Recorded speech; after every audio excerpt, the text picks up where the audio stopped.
Alléluia. Amen. Nous allons commencer l'exhortation de ce matin. Le thème de notre exhortation ce matin, le pouvoir de la parole. Amen. Amen. Le thème, le pouvoir de la parole. Nous ouvrons nos Bibles dans Proverbe 18, verset 21. Proverbe 18, verset 21. Et Proverbe 21, verset 23. Et ça, c'est la deuxième parole. Et Genèse 9, verset 25 à 27.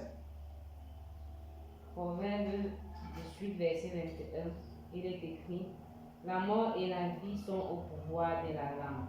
Quiconque l'aime en mangera des fruits. Amen. La mort et la vie sont au pouvoir de la langue. Quiconque l'aime en mangera les fruits. Amen. Ici, la parole de Dieu nous fait comprendre que la mort et la vie sont au pouvoir de la langue. Et si je voudrais que nous comprenions quelque chose, l'homme devrait examiner la parole qui sort de sa bouche afin de la prononcer sur sa vie ou sur une tierce personne. Je voudrais que nous comprenions que même ceux qui bloquent les vies des gens, c'est par la parole. Je n'ai jamais vu quelqu'un partir chez un marabout. Le marabout prend le gris et lui donne sa prononcée de parole. C'est cette parole qui prend vie dessus. Maintenant, il donne des fois des instructions sur lesquelles celui-là doit utiliser. Maintenant, il arrive à son tour, il doit prononcer des paroles. C'est cette parole sur ce gris-gris qui prend vie. Le gris-gris n'est pas différent de tout objet que tu peux ramasser. Je prends l'exemple, ça c'est les lunettes, c'est un objet. Mais si tu commences à proclamer certaines paroles sur ces lunettes, elle ne sera plus ordinaire, mais ça devient une arme spirituelle. Et avec ça, ça peut détruire une vie comme ça peut bâtir une vie. Amen. Je voudrais que nous comprenions ce matin que le pouvoir dans la parole nous permet de détruire ce qui a été fait par le monde des ténèbres afin d'établir ce que nous voulons et que Dieu exécute. Amen. Je voudrais que nous comprenions, beaucoup de parents détruisent leurs enfants aujourd'hui à cause de leur propre bouche. Et demain, ce sont eux les premiers et les premières à dire: tel a bloqué mon enfant, tel a détruit mon enfant, on a mangé mon enfant dans la sorcellerie, on a fait ceci, on a fait cela. La première sorcellerie commence chez les parents. Le parent est comme le Dieu de l'enfant, parce que l'enfant dépend de lui en tout. Quand un enfant naît, l'enfant ne peut même pas se porter lui-même.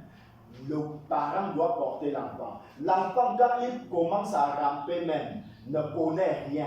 Même quand l'enfant commence à apprendre à parler, ne connaît rien. Mais une chose est certaine, il tire son exemple sur celui qui l'élève. Premièrement sur la maman, puis sur le père. Je voudrais que nous comprenions que ce que nous déclarons sur la vie de nos enfants, c'est ce qui doit donner une existence à ces enfants. Je voudrais que nous comprenions que si par conséquent, quelqu'un proclame les paroles de malédiction sur l'enfant, qu'il ne s'attend pas à un bonheur. Parce que ce qu'il sème dans la vie de l'enfant, c'est ce qu'il doit récolter demain. Mais s'il sème le bonheur, l'abondance du bonheur sera dans la vie de cet enfant et lui aussi profitera. Amen. Amen. Je voudrais que nous comprenions que quand on parle du pouvoir de la parole, ça veut dire une autorité, une puissance qui règne dans la parole. Mais c'est à toi de savoir comment la placer. Amen. Amen. Et ce pouvoir est donné à tout le monde. Mais aux hommes de Dieu, elle est au-delà. Parce qu'ils ne travaillent pas dans la nature humaine, mais dans la nature de Dieu. Voilà pourquoi c'est l'Esprit de Dieu qui prend autorité à chaque fois qu'il doit transmettre la divine parole de l'Éternel. Et en ce moment, sa parole est capable de briser toute autre parole qui a été proclamée sur une vie. Amen. Amen. Aujourd'hui, nous voyons les enfants de plusieurs personnes qui se retrouvent dans une disette totale. Quelles sont les paroles que tes parents ont prononcées sur toi? Quelles sont les proclamations que les parents avaient libérées sur toi? Deux fois, l'enfant est tellement un peu têtu ou commet une petite erreur. Au lieu de montrer à l'enfant ce qu'il faut faire, on sort des paroles d'injures sur l'enfant. Deux fois, tu peux seulement dire idiot. Un sorcier de passage. Il dit, cela est sorti de la bouche de sa mère. Cela est sorti de la bouche de son père. Ça veut dire, il veut qu'il soit ainsi. Il part dans son hôtel. Il dit, l'enfant de tel, qui se nomme tel, il veut qu'il soit idiot. Alors désormais, rendons-le idiot. Et les esprits vont sortir de là et partir exécuter. Et l'enfant deviendra un idiot. Et demain, tu seras la première personne à dire, ta vie ne vaut rien. Tu es ceci, tu es cela. Mais tu ignores que c'est la sémence que tu as sémée dans sa vie qu'il récolte. La sémence négative détruit toute une vie. La sémence positive, ça bâtit aussi une vie. C'est pour cela, si tu veux prononcer les paroles sur ton enfant, prononce des paroles de vie. Alléluia. Amen. Pourquoi? Parce que les paroles de vie ici, ça permet que nous puissions localiser une position où on doit placer cet enfant. C'est comme par exemple, mon fils, que le bonheur te couvre, que la grâce de l'Éternel soit sur toi. Si quelqu'un libérait une malédiction sur ta tête, que cela ne prenne pas racine, mais que cela retombe sur sa propre tête. Et que tu sois béni au nom de Jésus-Christ. Amen. Amen. La parole de Dieu dit, quand même Balak a compris comment la parole pouvait opérer, Balak a envoyé les émissaires appelés Balaam. Pourquoi Balaam? Balaam était un devant, ça veut dire un voyant ou une personne qui parle et sa parole prend vie.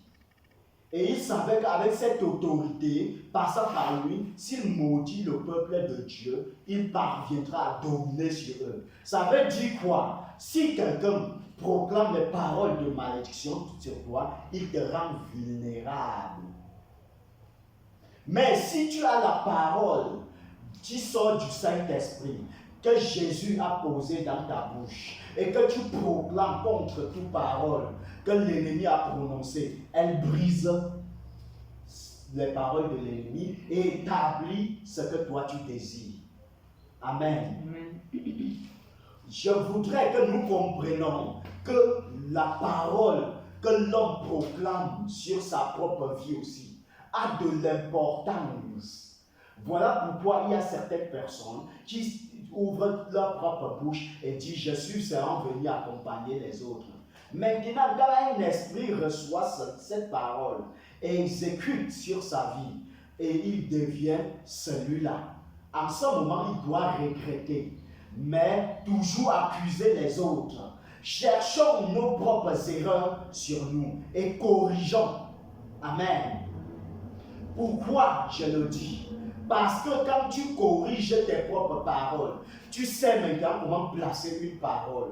Tu brises toute parole qui a été prononcée négativement et tu prononces maintenant des paroles positives afin de donner vie sur ce qui était déjà mort en toi. Je déclare au nom de Jésus-Christ, toute malédiction quelconque que ce soit qui a été proclamée sur nos vies, soit brisée au nom de Jésus-Christ. Soit brisée au nom de Jésus-Christ. Et que les paroles de bonheur sortent de ma bouche et change cela maintenant au nom de Jésus-Christ. Que la gloire de l'Éternel remplace au nom de Jésus. Que la bénédiction remplace la pauvreté. Au nom de Jésus-Christ. Que le bonheur remplace le malheur dans nos vies. Au nom de Jésus-Christ. Amen. Nous devons comprendre que la parole, c'est une puissance. La parole, c'est un pouvoir qui donne l'autorité, qui donne la domination sur tout. Je prends l'exemple. Devant un démoniaque, si je dois le délivrer, en ce moment, c'est par la parole. Si c'est un esprit d'homme, il est entré dans la vie de cette personne par un décret maléfique qui a été prononcé. Et il est là pour accomplir, ou c'est lui-même qui décide, tel ne sera rien, tel je veux qu'il soit dans telle condition. Et à cause de cela, garde la personne captive. Mais sur la parole que je prononce au nom de Jésus, toute personne qui a fait cela dans nos vies, soit anéantie au nom de Jésus. Soit anéantie au nom de Jésus. Je ne veux pas sa mort, mais que sa malédiction retourne contre lui et que le bonheur remplace dès maintenant au nom de Jésus-Christ. Amen. Et que demain lui-même voit la gloire de Dieu dans nos vies au nom puissant nom de Jésus-Christ. Amen. Amen. Amen. Je voudrais que nous comprenions que la parole, c'est quelque chose que beaucoup de personnes ignorent. Aujourd'hui, si tu vois un père, il dit qu'il doit bénir son enfant, il doit bénir avec quoi? Il ne doit pas regarder l'enfant, l'enfant est béni. Mais il doit prononcer les paroles. La parole de Dieu dit, quand même Isaac avait dit qu'il doit bénir Ésaü. Mais qu'est-ce qui s'est passé? Ésaü était absent. Et Jacob était présent. Pour bénir, il a prononcé des paroles. Jusqu'à ce que quand Ésaü est venu, a décidé de réclamer sa part de bénédiction. Pour finir, il s'est retrouvé maudit. Par quoi? Par la parole. Au lieu du bonheur qu'il cherchait, il s'est retrouvé en train de porter le malheur. Nous devons comprendre que la parole, c'est une source de vie, une source de grâce, une source de puissance à laquelle nous devons tout faire afin d'éclairer nos propres vies, afin d'éclairer ceux qui nous écoutent, afin d'éclairer ceux qui sont proches de nous, par la parole. Amen. Si quelqu'un vient avec une malédiction sur lui, c'est par la parole que je dois lui libérer. Si une personne est possédée, c'est par la parole que je dois lui libérer. Mais de quelle manière prononces-tu la parole? Amen. Puisque beaucoup de personnes pensent prononcer la parole, tu ne peux pas dire, au nom de Jésus, sors. Le démon t'obéit. Il faut l'autorité.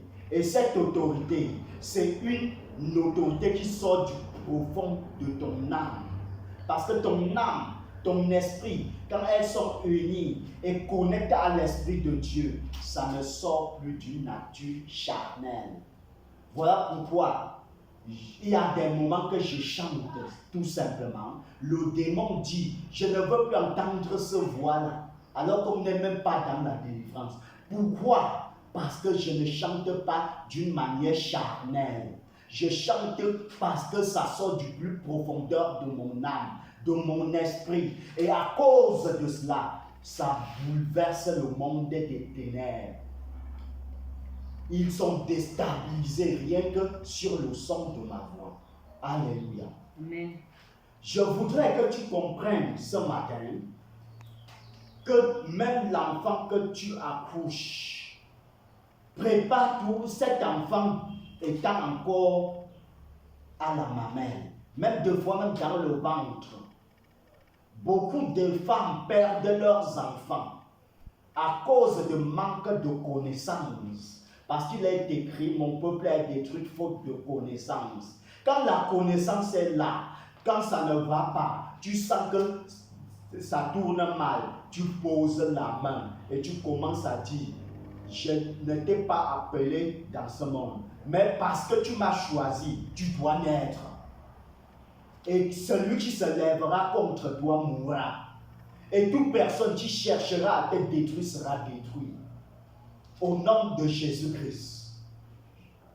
Toute flèche lâchée contre toi dans le monde des ténèbres, j'arrache et je renvoie à l'expéditeur. Tout balle mystique, j'arrache et je renvoie à l'expéditeur.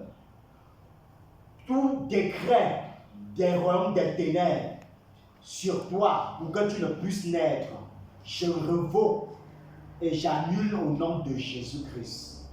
Amen. Amen. Ça veut dire quoi?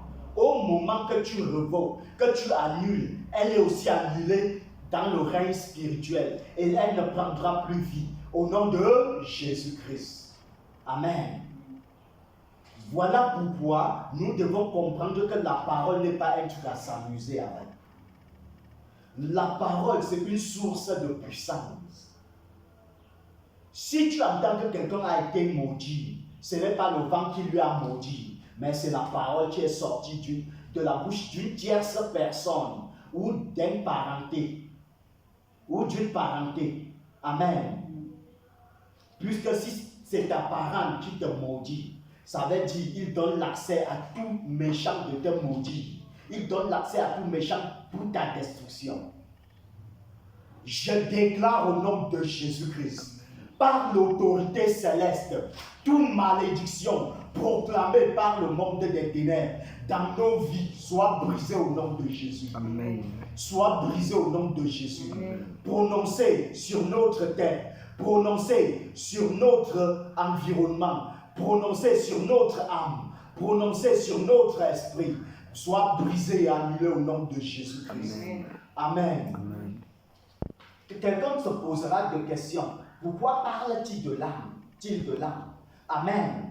La parole de Dieu dit, quand Isaac devait bénir Ésaü, il dit, va, cherche quelque chose, je mange. Sur quoi mon âme te bénira. Il dit son âme. Amen. Et son âme ne peut pas bénir sans que la parole sorte. Ça veut dire, elle a été préparée dans l'âme. Et l'âme se trouve dans le sang. Ça veut dire, le sang qui coulera en toi sera une source de bénédiction. Pas une source de malheur, ni une source de malédiction ou de désarroi. Amen. Voilà pourquoi nous voyons dans 3 Jean, verset 2, comme ça n'a qu'un seul chapitre. Il est écrit, bien-aimé, je souhaite que tu prospères à tous égards et sois en bonne santé, comme prospère l'état de ton âme. Amen. Donc ça veut dire, si ton âme prospère, tu dois prospérer. Si elle est maudite, tu es maudit. Si elle est affectée par les maladies, ton corps ne pourra que avoir la maladie. Mais si elle est en bonne santé, la santé inonde en toi, la santé inonde en toi et le bonheur inonde en toi. Quand on dit prospère, donc ça veut dire l'âme de quelqu'un peut lui permettre de prospérer si elle est bénie. Je déclare au nom de Jésus-Christ que la bénédiction de l'Éternel se pose sur notre âme ce matin au nom de Jésus-Christ. Amen. Au nom de Jésus-Christ. Amen. Et que toute personne, quelconque que ce soit, qui se lèvera pour devenir un obstacle sur cela, soit brisé et détruit au nom de Jésus-Christ. Amen. Amen. Amen. Nous entrons maintenant dans Proverbe 21, verset 23. Il est écrit